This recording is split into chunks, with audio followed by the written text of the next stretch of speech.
Okay, continue with Hilchos Chanukah. Okay, so the first night, as we learned, there's a machlekes if they won the battle on the 24th or 25th. But the bottom line is, in practical halacha, this Thursday night is the first night of Chanukah. Now it's so important to light Chanukah candles. It says even a poor man has to sell their clothing if they don't have enough money to buy Chanukah candles. That's how important Chanukah candles are. So it's a very important mitzvah. Now the time for lighting candles is an argument in halacha, like everything else. Some people say it's at sundown. Some people say it's at nightfall. So it says if you always daven with the minyan, you should daven ma'ariv with the minyan, and then you should go home to light candles. But let's say you daven mincha earlier and you daven ma'ariv later, so then our custom is to light it a little bit after sundown. In consideration to both sides, you do sometimes for this one. You could do sometimes like that. Yeah, you can make everybody happy. But you know what? You'll never make everybody happy, so don't try. So then you have, now how long do the candles have to burn? The candles minimally have to burn for half an hour after nightfall.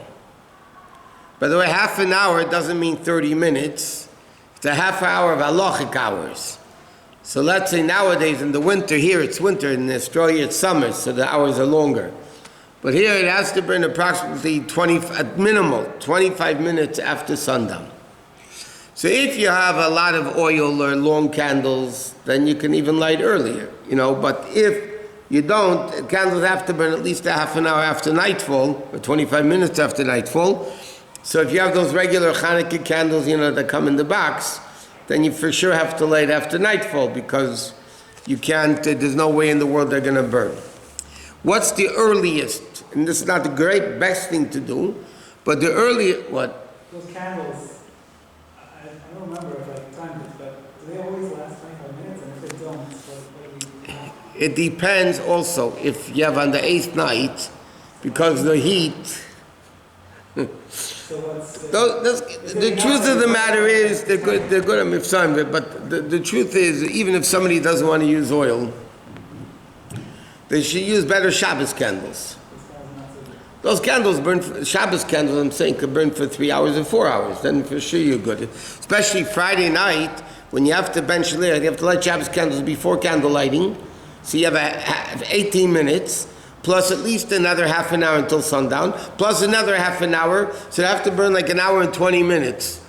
So then you for sure need either much more oil or much bigger candles. Now the best thing is even to light, let's say, Shabbos is the second night this year. But it would be better to light one proper candle that's going to burn the proper time than a few candles that are not going to burn the proper time at all. So you have to, the best thing is to make sure it's done right. Now what's the earliest b'shas ha'tchak that somebody is allowed to light candles, Chanukah candles? So the answer is they're allowed to light from Plaga Mincha. Plaga Mincha is again 1.25 hours of halachic hours before sundown. 1.25 hours of halachic hours before sundown, that's when Plaga Mincha is. So let's say, for argument's sake, let's say today,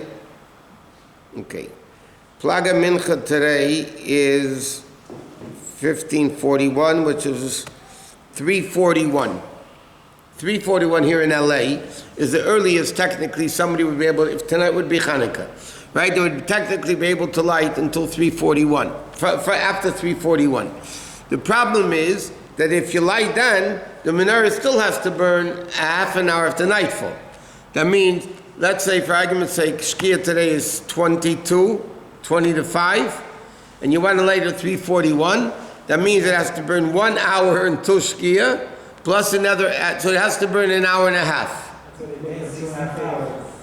Yeah, that's like some of the candles make 2.5 hours, but the bottom line is, you have to make sure the candles last an extended period of time. Not only that, when you light the candles, there has to be enough oil in the menorah at that place that it's able to burn for the proper amount of time. For instance, let's say I have a little bit of oil, okay, and it's enough to burn 10 minutes, okay, and I make the bracha, and then I start adding oil to it. I'm not yetzer the mitzvah. Because the Gemara says the rule of hadlaka is a mitzvah, the kindling is what makes the mitzvah. At the time I have to candle it, it has to be lit in the proper place, a kosher place, and it also has to burn the proper amount of time. One of the reasons why electric candles are not good for Chanukah is a number of reasons. But let's say you create a flame with electricity, yeah? So then it's still not going to work. You're not going to be yetzer with electric fire. Why? Because the electricity is constantly being drawn from the source through the wires. Yeah, but when you light it at that place, you don't have. Technically, I'm not saying this is a question, this is a debatable issue. What happens if you have a battery? A flame with a battery. Let them go around. No. You have a flame with a battery. Okay? Now the battery is in one place. So that energy would be able to light for... The only question is, do you need substantial, tangible oil, fuel, or is non-tangible also good? Rabbi, again, he lighting between Shkia and plugging from Shkia? No, practically speaking, most people should light after Ma'ariv, because the candles are not going to burn the proper amount of time. Also, they should daven Ma'ariv with a minyan. You have to understand, davening Ma'ariv has two things over candle lighting. Number one, there's a rule more common, less common. You do the more common first. Okay,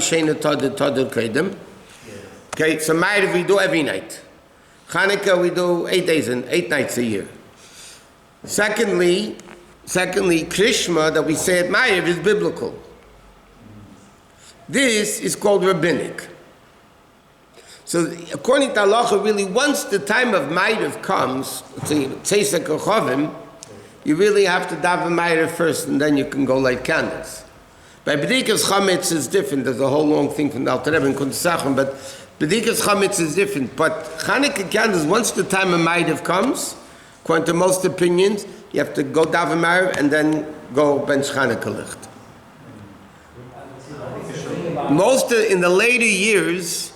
In the later years, most of the nights the Rebbe went home after Ma'ariv to bench Chanukah licht, not before. Most of the time.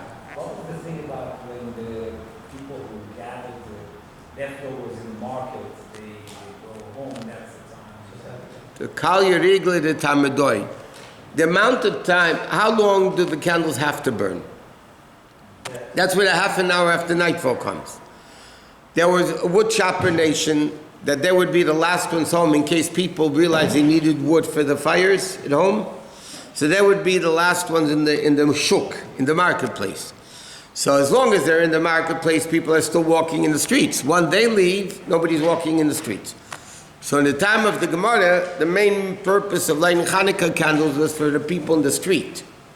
Nowadays, the primary thing is really for the people in the house. But again, you go into the whole thing, like, where do you light in the house, do you light where? So, the time of Chanukah lighting, practically speaking, a person should, unless if they're davening mincha earlier, like in yeshiva, they daven mincha earlier, and then they're davening Ma'ariv later, so then by Shkia time they go light Shabbos Chanukah candles, as long as it burns the proper amount of time. Other people should really do it after Ma'ariv. It's also a very important custom, and there's a lot of dinim about that people should try to sit, except Friday afternoon.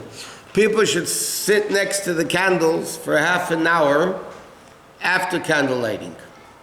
It's brought down in halacha, and it's a very powerful din, by the way. Can you sit and eat? You can sit and eat by the candles.